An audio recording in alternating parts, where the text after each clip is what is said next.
The air in the sand trap was a thick cocktail of stale beer, sweat, and cheap disinfectant that failed to mask the scent of desperation clinging to the cracked vinyl booths. It was the only civilian establishment for 10 clicks outside the wire of all-day-for forward operating base, a purgatory of dust and steel where soldiers, Marines, and airmen went to forget the monotony of their deployment. Anya Sharma sat at the far end of the bar, a glass of lukewarm water in front of her, the condensation tracing a lazy path down its side. She wore simple canvas trousers and a plain gray t-shirt, her dark hair pulled back in a severe functional bun. She looked like one of the countless civilian logistics contractors who kept the base humming, forgettable, harmless, a ghost in the machine. Her stillness was an anomaly in the boisterous room. She wasn't reading, wasn't scrolling on a phone.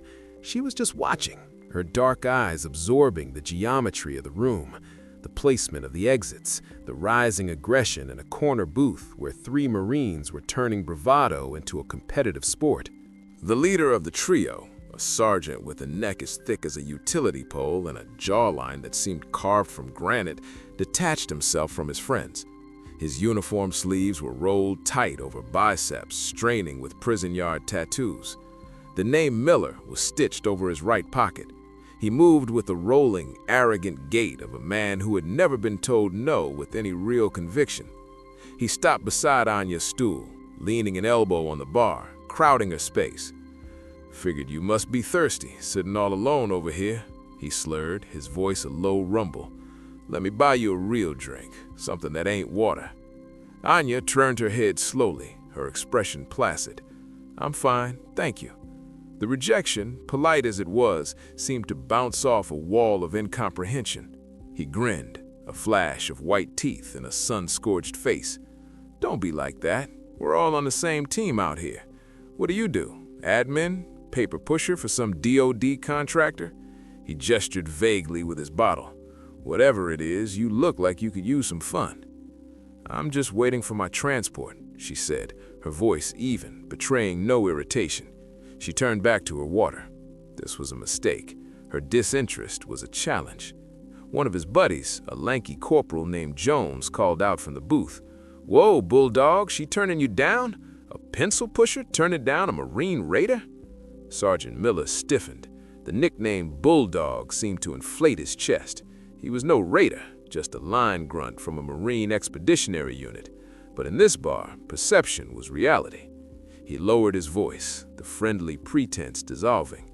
"Look, I'm trying to be nice. A little respect is all I'm asking. Out here, we protect people like you. The least you can do is have a drink with me." Anya's gaze remained fixed on the warped mirror behind the bar, where the distorted reflections of the room played out. "I don't want a drink, Sergeant. Please, leave me alone." The finality in her tone cut through his drunken haze, but only enough to fuel his anger. His face darkened. The friendly mask was gone, replaced by pure, brutish pride. "You think you're better than me?" he spat, his voice now a low growl that silenced the nearby conversations. "You're just another cog tourist. We're the ones with boots in the dirt, the ones who bleed. You sit in your air-conditioned box and shuffle papers." He jabbed a thick finger towards her. "You wouldn't last 5 seconds outside the wire without men like me." She finally met his eyes. There was no fear in them. There was nothing. It was like looking into the flat black lens of a camera. That unnerving calm was more infuriating than any retort. He felt a surge of hot, reckless fury. His ego, bruised in front of his men, demanded a physical response. He reached out, not to grab her arm, but to assert dominance. He shoved her shoulder hard. It wasn't a playful push. It was a blow meant to unseat her, to humiliate her. "Show some respect," he snarled. The impact was solid. Anya rocked on the stool, one foot sliding on the grimy floor to catch a balance. She didn't cry out. She didn't gasp. She absorbed the force, her body moving with it in a way that seemed to dissipate the energy. She straightened up her gray t-shirt silently. She looked at the spot on her shoulder where he had struck her, then back at his furious face. Her expression remained unchanged, a blank slate of unnerving composure.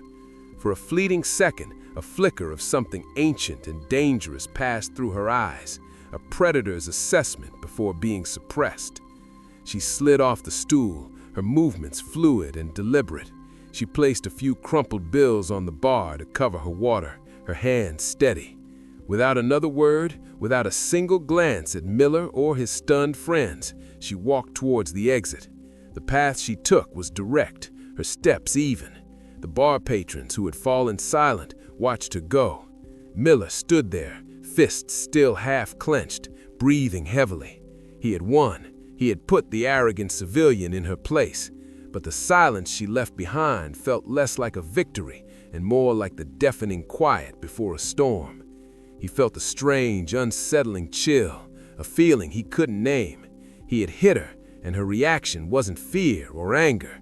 It was nothing, and that was the most insulting reaction of all. He turned back to his friends, forcing a laugh. "See? Told ya! All talk, these contractors." But his voice lacked its earlier conviction. The next morning, the summons arrived. A crisp, formal order for both Sergeant Rex Miller and Miss Anya Sharma to report to the office of Colonel Madsen, the base commander, at 900 sharp.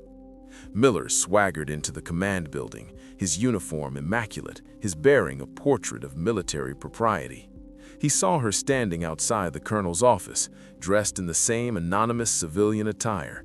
She looked small and out of place against the backdrop of tactical maps and motivational posters proclaiming Semper Fi and Aim High. He gave her a smirk, a silent reminder of his dominance. She didn't acknowledge him. Colonel Madsen was a man carved from the arid landscape he commanded. His face was a roadmap of sun-baked wrinkles, his voice honed by decades of shouting over engine noise and battlefield chaos. He sat behind a large oak desk, a monument to authority in a world of prefabricated metal. He gestured for them to enter, his eyes pale and sharp, flicking between the hulking Marine and the slight civilian woman. "I have a report," Madsen began, his tone clipped and devoid of pleasantries, "of an incident at a local establishment last night, an altercation between a United States Marine and a civilian contractor. Sergeant Miller, you first. Report." Miller snapped to a rigid parade rest. "Sir, last night my fire team and I were on authorized liberty. The contractor," he nodded his head curtly at Anya, "was present. She was acting disrespectfully, sir, to the uniform. I attempted to de-escalate, to remind her of the customs and courtesies expected on and around a military installation. She became belligerent. I may have made contact while gesturing, sir, but there was no assault." He delivered the lines with practiced sincerity, a masterclass in sanitized truth. He was a decorated sergeant of Marines. She was a no-name paper pusher. He knew who the colonel would believe. Madsen's gaze shifted to Anya. "Miss Sharma, your version." "He was drunk," Anya said, her voice quiet but clear. "He was aggressive. I declined his offer of a drink. He didn't like being told no. He pushed me. I left." Her account was sparse, factual, and devoid of emotion. She offered no embellishment, no plea for justice. Madsen steepled his fingers, his expression one of profound weariness. He looked at Anya, and his eyes were full of dismissive appraisal. He saw a liability, a civilian unaccustomed to the rough-and-tumble culture of a forward-deployed base, a potential source of paperwork and headaches. Her file, which he had reviewed that morning, was insultingly thin. Anya Sharma, logistics analyst, level 3 contractor, GS-11 equivalent. It was the resume of a bureaucrat. "Miss Sharma," the colonel said, his voice dropping into a patronizing lecture, "this is not some corporate campus in Virginia. This is a forward operating base in a hostile environment. The men here are under incredible stress. They are warriors. There is a certain culture. A certain amount of friction is to be expected. You need to understand that and adapt. Frankly, your presence here is a privilege, not a right.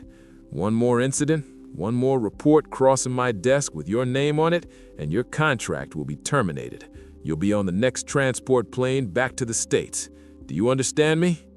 He didn't ask for her side again. He didn't question his sergeant's flimsy report. The case was closed. Miller stood a little taller, the corner of his mouth twitching in a triumphant smirk. He had been vindicated. He was the warrior. She was the problem. Anya held the colonel's gaze. Her face remained a mask of polite neutrality. "Yes, Colonel, I understand." "Good," Madsen grunted. He turned his attention to Miller. "Sergeant, you and your men are confined to base for 72 hours. Consider it a cool-down period. I don't want to see your face off this wire again until the weekend. Don't make me regret my leniency. Dismissed." Miller snapped a crisp salute. "Aye, sir." He turned, and as he walked past Anya, he shot her a look of pure, unadulterated contempt. She was nothing. He had proven it. Anya simply nodded to the colonel, a gesture of acquiescence, and walked out. She didn't look back as she stepped out into the blinding desert sun. Her composure didn't waver. She had been reprimanded, dismissed, and threatened by the highest authority on the base, all while her assailant was given a slap on the wrist. She filed the injustice away, another piece of data in a vast internal ledger. She had a mission to focus on. The colonel's opinion, the sergeant's arrogance, they were irrelevant noise. They saw a logistics analyst. They saw a woman who didn't know her place. They saw a victim. They saw exactly what they wanted them to see. Her work continued, silent and unseen in the digital and physical shadows of the base, far from the concerns of men like Madsen and Miller. They had dismissed the ghost, never imagining she was the one haunting their house. 3 days later, the illusion of routine shattered. The attack came not with the familiar arcing whistle of a mortar, but with the chilling silence of a severed power line. At 14:27, the entire base went dark. The hum of air conditioners died, computer screens blinked into blackness, and the ceaseless drone of the main generators fell away, leaving an unnerving quiet broken only by the distant shriek of backup alarms. It wasn't a simple power failure, it was surgical. Anya was in the base library, a quiet, climate-controlled haven of forgotten paperbacks and outdated technical manuals. She had been cross-referencing shipping manifests, the mundane cover for her real work of tracking subtle anomalies in supply chains that might indicate insider threats. When the lights went out, she didn't flinch. While others looked up in confusion, she was already moving, her head tilted, listening not to the silence, but to what the silence meant. No generators meant the primary and secondary fuel lines were cut or the control systems were fried. That wasn't a random malfunction, that was sabotage. Then came the second sound, a series of dull, percussive thumps from the direction of the western perimeter, a section of the wire known for its blind spots, obscured by a shallow wadi. It wasn't the loud crack of an IED. It was the distinct sound of suppressed heavy-caliber rifles firing in disciplined bursts. The base sirens, powered by an independent battery, finally screamed to life, a desperate wail that sent soldiers scrambling for cover and gear. Chaos bloomed. A massive explosion rocked the main gate, a classic diversion. Plumes of black smoke billowed into the sky, drawing the eyes and the immediate response of the base's Quick Reaction Force, QRF. Armored vehicles rumbled towards the front gate, their gunners scanning for enemies that weren't there.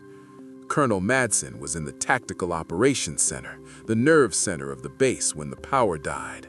The backup systems flickered on, but the main satellite comms array was dead. "Get me a sit rep," he roared, his voice cutting through the rising panic of his staff. "What the hell hit us?" Reports trickled in over short-range radio, painting a picture of catastrophic failure. "Western perimeter breached, Sector Charlie 4, multiple unknowns moving fast. QRF is responding to the main gate. They're pinned by something. Heavy machine gun fire." The voices were strained, laced with disbelief. Sergeant Miller and his squad were caught in the open, jogging from the gym back to their barracks. When the sirens went off, their training kicked in. They grabbed their rifles from the nearest ready rack and sprinted towards the sound of the fighting, but they were running towards the diversion. As they rounded the corner of a motor pool, a disciplined volley of gunfire ripped through their formation from an unexpected direction. PFC Vance went down, a red stain blossoming on his chest. Jones dragged him behind the wheel of a Humvee as Miller laid down suppressive fire. "Contact left! Rooftop, K-building!" he yelled, his voice raw. They were caught in a perfectly executed L-shaped ambush. The attackers weren't ragged insurgents. They were trained, coordinated, and they were already inside. Miller's bravado from the bar was gone, replaced by the grim focus of a cornered animal. He was a good Marine, a brave fighter, but he and his men had been tactically decapitated, reacting to a script the enemy had already written. They were pinned, outmaneuvered, and bleeding. On the other side of the base, others faltered. Airmen trained for flight lines, not firefights, huddled in bunkers. Security forces were spread thin, chasing ghosts at the main gate, while the real threat bled into the heart of the installation. The enemy moved in small, efficient fire teams, ignoring barracks and mess halls, flowing with purpose towards high-value targets. Their primary objective was clear: the TOC. Anya watched it all unfold with preternatural calm. From the library window, she saw a fire team of 4 attackers, clad in nondescript black fatigues and moving with the fluid economy of professionals, bypass a squad of panicked airmen and head directly for the communications hub next to the TOC. They were cutting the head off the snake before the body knew it was under attack. The crisis was escalating far beyond the base's capacity to respond. The system was breaking. The men in charge were blind, and the warriors on the ground were trapped. While they faltered, she processed the diversion at the gate, the power grid sabotage, the comms blackout, the targeted infiltration. This was not a raid, it was an assassination, a decapitation strike, and she was standing squarely in the middle of it. The time for being a ghost was over. It was time to be a hunter. The world outside the library window had dissolved into a cacophony of screams, sporadic gunfire, and the impotent wail of the sirens. Anya turned away from the unfolding disaster, her face a mask of placid focus. The librarian, a portly man in his 50s, was fumbling under his desk for a phone that would not work. "We have to stay here. It's the rules," he stammered, his eyes wide with terror. Anya ignored him. Her mind was a cold, clear engine of calculation. Objective, command, and control. The attackers were flowing towards the TOC. That was the center of gravity. That was where she had to go. Path of least resistance. Not the main thoroughfares, which were now killing fields, but the interstitial spaces of the base, the service corridors, the maintenance alleys, the rooftops. Her work as a logistics analyst had given her an eidetic mental map of the base's skeleton. Her first priority was a weapon. The armory was on the far side of the base, an impossible destination. She exited the library through a rear service door. Stepping into a narrow alleyway 50 meters away, a lone security forces airman lay beside his patrol vehicle, his posture unnatural. Anya moved towards him in a low crouch, the staccato bursts of distant gunfire providing a rhythm to her steps. The airman was young, his eyes open and staring at the merciless blue sky. His M4 rifle lay beside him. She knelt, her fingers finding the pulse point on his neck out of reflex. Nothing. She gently unslung the rifle, her hands moving with an intimacy that spoke of countless hours of practice. She checked the chamber, seated the magazine with a firm tap, and slung it over her shoulder. She took his remaining 3 magazines and his radio, clipping it to her belt. The weight of the rifle was a familiar comfort, a solid and dependable truth in a world of chaos. She didn't run, she flowed, using the patrol vehicle as cover. She scanned the area. 2 attackers were advancing down the main road using practiced bounding overwatch. They were professionals, but they were predictable. They moved along expected lines of drift. Anya slipped into the shadows of a large generator block, the metal still warm. She waited, her breathing slow and controlled, a silent metronome in her chest. 1, 2, 3. As the lead attacker passed her position, she emerged from the shadow like a phantom. She didn't fire the rifle. The sound would draw attention. Her left hand clamped over his mouth, stifling his cry, while her right drove the butt of the rifle into the side of his head, just behind the ear, a sickening crunch, and he went limp. She lowered the body to the ground without a sound. The second attacker, 50 feet behind, saw his partner disappear. He paused, raising his weapon, confusion turning to alarm. It was the last thing he felt.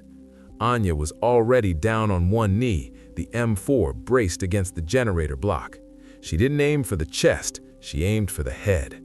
A single sharp crack, deafening in the relative quiet of the alley, and the man crumpled, his helmet sent spinning. 2 down. She was moving again before the echo faded. She took the dead man's radio, listening to the clipped foreign tongue for a moment. She couldn't understand the words, but the tone was urgent, questioning. They knew they had lost 2 men. They would adapt. So would she. Her path was a masterclass in tactical movement. She climbed a maintenance ladder to the flat roof of a supply warehouse, giving her a commanding view of the area around the TOC. Below, she could see Miller's squad still pinned down behind the Humvee. Miller was yelling orders, trying to organize a breakout, but a heavy machine gun positioned on the roof of the adjacent administrative building had them completely suppressed. Every time they tried to move, a torrent of lead ripped into the ground around them. Anya saw the bigger picture. The machine gun wasn't just suppressing Miller, it was providing cover for a 4-man team advancing on the TOC's last line of defense, a sandbagged bunker manned by a handful of terrified communications specialists armed with sidearms. Colonel Madsen was inside that building. She had options. She could try a long-range shot on the machine gunner, but the angle was poor and a miss would reveal her position. She needed to get closer. She slithered across the gravel-dusted rooftop on her belly, the hot tar pulling at her t-shirt. She reached the far edge, directly overlooking a narrow gap between the warehouse and the admin building. It was a 12-foot drop into a dark alley. Without hesitation, she swung her legs over the side, hung for a second, and dropped, landing in a practiced parachute roll that absorbed the impact. She was now behind the building housing the machine gun nest. An external fire escape led to the roof. She ascended the metal stairs, silent as smoke.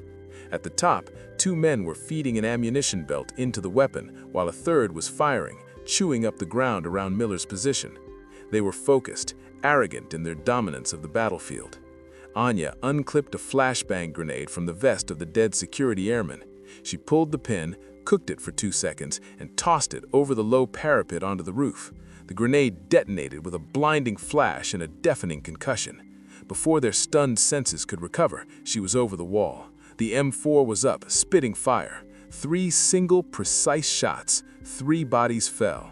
The devastating machine gun fell silent. Down below, the sudden quiet was jarring. Miller looked up from behind the Humvee, blinking in confusion. The fire that had penned them down for 10 minutes was gone. He saw movement on the roof, a silhouette against the sun. It was a small figure dressed in civilian clothes.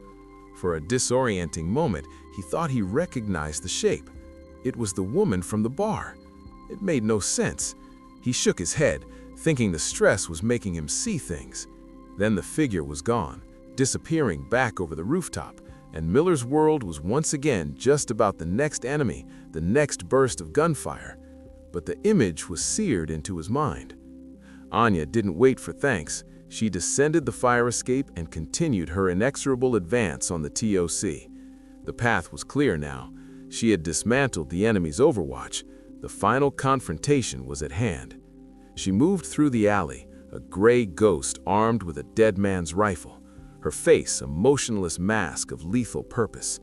The sudden cessation of the machine gun fire was a tectonic shift in the battle. For Sergeant Miller, it was a miracle. "They're gone!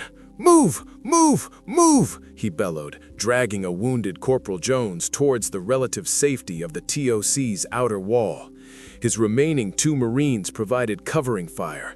Their desperation replaced by a sliver of hope, they collapsed behind a row of concrete barriers, gasping for air, the primary entrance to the command center just 50 feet away.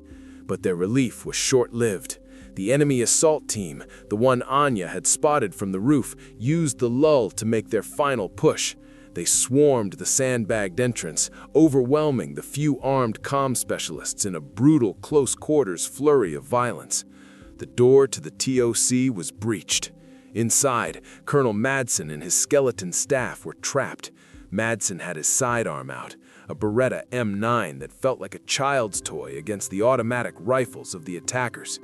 He stood over his wounded communications officer, his face grim. He had failed. His base, his command, his people, all compromised on his watch. He heard the heavy footfalls in the corridor, the confident shouts in a language he didn't understand. This was the end. Miller and his men saw the breach. "We have to get in there!" Miller yelled. But they were spent, low on ammo, and facing a fortified doorway. As he prepared to lead a suicidal charge, he saw her again. She emerged from the alleyway beside the TOC, moving not with the frantic energy of a soldier under fire, but with the predatory grace of a wolf. It was her, the logistics analyst, covered in dust and would look like blood, carrying an M4 like it was an extension of her own body. He stared, his mind refusing to process the image. Anya didn't spare them a glance. She saw the breached door. She saw Miller's squad effectively out of the fight. She registered the tactical problem and formulated the solution in the space of a heartbeat. She tossed the borrowed radio to Miller. "Channel 3, report enemy strength inside. Then hold this position. Do not enter," she commanded, her voice calm and authoritative. It wasn't a request. Before Miller could respond, she was gone, disappearing around the corner of the building. He fumbled with the radio, his brain struggling to reconcile the woman from the bar with the operator who had just given him a direct order. Anya didn't go for the front door. Her logistics analysis had included a thorough study of the base's schematics, including ventilation systems. She located a large air intake vent at the rear of the TOC, its grill held in place by 4 simple bolts. Using a multi-tool she carried in her pocket, she had the grill off in seconds. The duct was dark and narrow, but it led directly into the TOC's main server room. She crawled inside, the rifle pushed ahead of her, her body moving with a practiced serpentine motion. She emerged into the humming darkness of the server room, a spider dropping into the center of a web. She could hear the attackers in the main operations room next door, one voice barking orders, the leader for maybe 5 others. She heard a single gunshot followed by a cry of pain. They were executing the wounded. She exited the server room, a shadow in the emergency-lit corridor. She neutralized a lone guard in the hallway with a swift, silent takedown. She crept to the doorway of the main ops room. Peeking around the frame, she saw the scene, 4 attackers holding the surviving staff against a wall. The leader, a tall man with a jagged scar across his face, was holding his pistol to Colonel Madsen's head. "The asset," the leader said in heavily accented but clear English. "The Kestrel files, where are they?" Colonel Madsen, his face pale but defiant, spat on the floor. "Go to hell." The leader smiled grimly and cocked the hammer. That's when Anya opened fire. She didn't spray. Each shot was a distinct, calculated act. 2 rounds for the man on the left, 2 for the man on the right, 2 for the one covering the hostages. Headshot. They fell without a sound, their brains not even having time to register the attack. The room fell into a stunned silence, broken only by the clatter of dropped rifles. The leader spun around, his eyes wide with shock, swinging his pistol towards the doorway. He was fast. Anya was faster. She had already closed the distance. She didn't shoot. She crashed into him, her hand grabbing his wrist and twisting it with surgical precision. Bones snapped. The pistol clattered to the floor. He screamed, a sound of agony and disbelief. She drove her knee into his solar plexus, doubling him over, then brought the edge of her hand down on the back of his neck. He collapsed in a heap, unconscious but alive. The entire engagement had lasted less than 5 seconds. The surviving staff stared, speechless. Colonel Madsen looked from the neutralized attackers to the woman standing over their leader, the quiet, problematic logistics analyst. He saw the cold, lethal efficiency in her eyes, the utter mastery of violence. He saw a professional of a caliber he had only read about in classified reports. Just then, the thumping chop of rotor blades grew from a distant whisper to a roar. A pair of sleek black MH-6 Little Bird helicopters, unmarked and flying dangerously low, swooped in and landed on the tarmac just outside the TOC. The ramps dropped, and a team of 6 operators in sterile high-tech gear disembarked. They moved with the same unnerving purpose as Anya. Their leader, a man with a gray-streaked beard and eyes that had seen everything, strode past the bewildered Marines, past a stunned Sergeant Miller, and ignored Colonel Madsen completely. He walked directly into the TOC, his eyes scanning the scene before finally landing on Anya. He didn't ask if she was hurt. He didn't comment on the carnage. "Is the package secure, Ghost?" he asked, his voice a low, gravelly rasp. The name hung in the air, heavy and absolute. Ghost, a call sign from the shadowed world of Tier 1 operations. Anya nodded towards the unconscious insurgent leader. "Package is secure," she confirmed. "The Kestrel files were the objective. He's the only one who knows their new location." The pieces slammed into place in Madsen's mind. The thin file, the logistics cover, the bar incident, her impossible calm. She wasn't a contractor. She was a hunter sent to track a high-value target who had infiltrated the local insurgency. The entire base, his command, had been nothing more than the hunting ground. The attack wasn't on his base. It was an attempt to eliminate her and her target. He and everyone under his command had just been caught in the crossfire of a war they didn't even know was being fought. Miller, standing at the doorway, heard the call sign. Ghost. His face went white. The woman he had shoved, the pencil pusher he had humiliated, was a legend whispered about in barracks rumors, a phantom of the special operations community. He felt a cold dread wash over him, a shame so profound it was physically nauseating. The aftermath of the battle was a study in contrast. On one side, the base's conventional forces, Marines, airmen, security, were in a frantic state of organized chaos. Medics triaged the wounded. Teams cleared buildings room by room, and engineers worked desperately to restore power and communications. The air was thick with the smell of burnt electronics, cordite, and antiseptic. On the other side was the quiet, chilling efficiency of the shadow world. The operators from the Little Bird secured the unconscious insurgent leader, the package, binding him and moving him to their helicopter with a practiced lack of ceremony. They spoke in low, clipped tones, their movements economical and precise. They were ghosts cleaning up their mess. Anya stood apart from both worlds. She had handed over the captured M4 to a wide-eyed security NCO and now stood near the silent helicopters, her arms crossed, watching the activity. The adrenaline had begun to recede, leaving behind a familiar hollow ache. Sergeant Miller approached her. He moved stiffly, his left arm in a makeshift sling where a piece of shrapnel had torn through his sleeve and bicep. His face was pale beneath a mask of grime and sweat. The swagger was gone, replaced by a heavy, profound humility. He stopped a few feet in front of her, his squad watching from a respectful distance. He struggled for words, his mouth opening and closing silently. An apology felt laughably inadequate, an explanation insulting. Finally, he gave up on words. He brought his right hand up in a slow, formal salute. It was not the crisp, perfunctory gesture he would give an officer. This was different. It was the salute of a warrior acknowledging a superior, a sign of ultimate, unequivocal respect earned in blood and fire. He held it, his eyes locked on hers, his expression a mixture of awe, shame, and gratitude. The other Marines in his squad, seeing their leader's gesture, also raised their hands in salute. Anya watched him, her expression unreadable. For a long moment, she did nothing. Then she gave a single, almost imperceptible nod. It was enough. Miller dropped his salute, his shoulders slumping in relief. The immense weight of his transgression had been acknowledged, and in that silent exchange, dismissed. He had been judged by a standard far higher than any military court, and in a way, forgiven. Colonel Madsen came next. His uniform was torn, his face smudged with soot, but he walked with a new, somber authority. The arrogance had been sandblasted away by the reality of the last hour. He stopped beside the SOF team leader who was overseeing the loading of the prisoner. "My base was compromised," Madsen stated, his voice raspy. He wasn't making an excuse, he was owning the failure. He turned his gaze to Anya. "You saved it.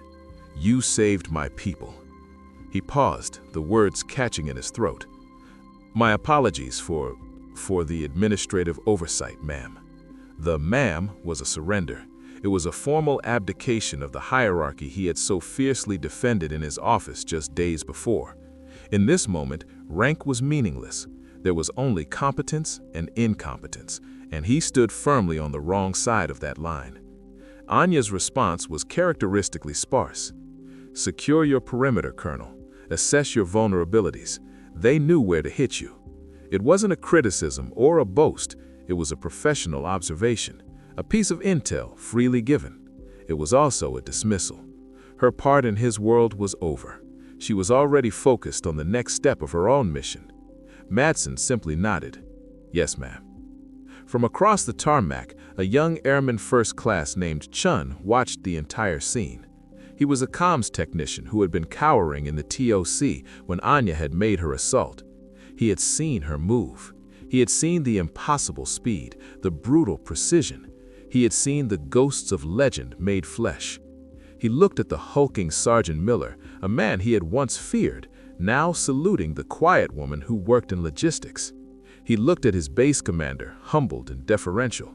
The world no longer made sense in the way it had that morning. A new, more terrifying and awe-inspiring order had been revealed.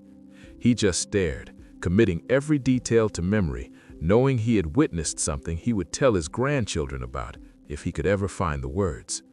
The respect she had commanded was absolute, silent, and undeniable, forged in the crucible of chaos and paid in the currency of survival. Hours crept by. The harsh desert sun gave way to a bruised purple dusk and then to the deep star-dusted black of night. A fragile order had been restored to Aldefer. The dead were counted, the wounded were stabilized, and the perimeter was reinforced with a new paranoid vigilance. The hum of emergency generators was a constant mournful thrum beneath the silence. The base was alive, but it was wounded, its illusion of safety shattered forever. Anya was not in the TOC being debriefed. She was not in the mess hall being lauded as a hero. She was alone in a cavernous, dimly lit maintenance hangar at the far edge of the flight line, a place that smelled of hydraulic fluid and cold steel. The little birds and their crews were long gone, having vanished into the night as silently as they had arrived, taking their prisoner with them. Her mission here was over. A different transport would come for her before dawn. She had found a quiet corner behind a stack of massive aircraft tires. A single bare bulb cast a cone of yellow light over her. In her lap was the M4 rifle she had taken from the fallen security airman. She had field stripped it on a clean rag, its components laid out in a neat, orderly row. The bolt carrier group, the charging handle, the upper and lower receivers. Each piece was a familiar shape in her hands. This was her ritual, the quiet liturgy of the warrior. It was how she decompressed, how she centered herself after the storm of violence. It was a process of purification. Her movements were slow, methodical, and infinitely patient. She took a carbon scraping tool from a small kit she always carried and began to clean the bolt face, her fingers working with the delicate precision of a watchmaker. She didn't think about the men she had killed. She didn't think about Miller's salute or Madsen's apology. To dwell on those things was a weakness, an indulgence. Emotion was a variable that could not be controlled, so it had to be compartmentalized, processed, and filed away. Instead, she focused on the task, the satisfying scrape of steel on carbon, the smell of the CLP solvent, the feel of the soft cloth as she wiped down the bolt carrier, making the metal gleam under the dim light. She cleaned the firing pin, the extractor, the gas tube. Each part was given the same meticulous attention. This weapon was not hers. It belonged to a young man whose name she would never know, a boy who had died defending a post. By cleaning his rifle, she was honoring his final act. It was a silent, anonymous eulogy, the only kind she knew how to give. The silence of the hangar was broken by the crunch of boots on the concrete floor. Her handler, the gray-bearded operator, appeared in the circle of light. He was called Shepard. He held 2 bottles of water. He offered one to Anya. She took it without a word, her eyes never leaving her work. He sat on a tire across from her, watching her hands. They didn't speak for several minutes. There was no need. Theirs was a language of shared experience, of silences that spoke more than words. "Package is talking," Shepard finally said, his voice a low rumble. "Kestrel is in play. We're moving up the timeline." Anya paused her work, wiping a smear of solvent from her knuckle. She looked up at him. "Extraction?" 0500, MC-130 from the north ramp. Sterile transport. Your new identity package will be on board. She nodded once. "And the base?" "Madsen will be reassigned," Shepard said flatly. "Internal investigation. They'll call it an intelligence failure. They'll never know you were here. The official report will credit the QRF and security forces with repelling the attack with assists from unidentified coalition partners. Your tracks are already being wiped, Ghost." She looked down at the pieces of the rifle. Her existence was a constant state of erasure. She was a ghost in the machine of war, her victories unrecorded, her sacrifices unseen. It was the price of her effectiveness. She began to reassemble the rifle, her hands moving with a fluid, practiced economy. The bolt slid into the carrier with a soft click. The carrier group slid into the upper receiver. The charging handle locked into place. She joined the upper and lower receivers, pushing the pins home. She seated an empty magazine, pulled the charging handle, and squeezed the trigger, hearing the satisfying dry-fire thwack of the hammer falling. The rifle was clean. It was whole again. She stood and walked over to a security locker, placing the weapon carefully inside. Her debt to the fallen airman was paid. As she turned back, the first hints of dawn were painting the eastern sky in shades of gray and pale rose. The call to prayer began to echo faintly from a distant village, a mournful, beautiful sound that cut through the military sterility of the base. Anya walked to the massive open hangar door and looked out at the sunrise. The desert was calm, the dust from the battle having settled back to earth, covering the scars of the previous day. High up on the newly reinforced perimeter wall, Sergeant Miller was on watch. He hadn't slept. He scanned the horizon, his movements stiff and sore. His gaze fell upon the open hangar, and he saw a figure silhouetted against the rising sun. It was her, the logistics analyst, the ghost. She stood perfectly still, a solitary figure watching the day begin. He didn't look away. He didn't call it in. He just watched, his heart a tight knot in his chest. He was watching a force of nature, something far beyond his understanding. He stood his post, a changed man, guarding the base she had saved, and watched until the sun was fully risen and the silhouette was gone, having vanished back into the shadows from which she came.